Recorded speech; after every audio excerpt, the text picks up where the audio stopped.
আসসালামু আলাইকুম। আজকে এমন একটি কথা নিয়ে আসলাম, আমার ভিডিওটা হাঁটবা না, আজকে প্রথমে শুনুন।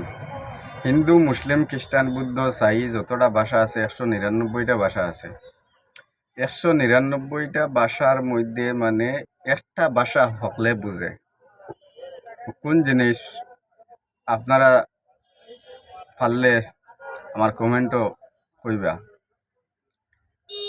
হিন্দু, মুসলিম, খ্রিস্টান, বুদ্ধ, সাই যতটা ভাষার মাঝে 199টা ভাষা, 199টা ভাষার মধ্যে একটা ভাষা সকলে বুঝে কোন জিনিস পারেন, যদি আপনারা কমেন্টও কইবা। আর আমি নেক্সট ভিডিও কইমু ভিডিও যে কী জিনিস। এখন আপনারা দেখেন যে আমি যে কোন জিনিস সব ভাষায় কিন্তু এক ভাষা মানে এক কথা হয়, কোন জিনিস আপনারা তুকাইয়া পারনতে কই কমেন্টও দিবা, আর পারলে অন্যরে দেখবার সুযোগ করে দিবা।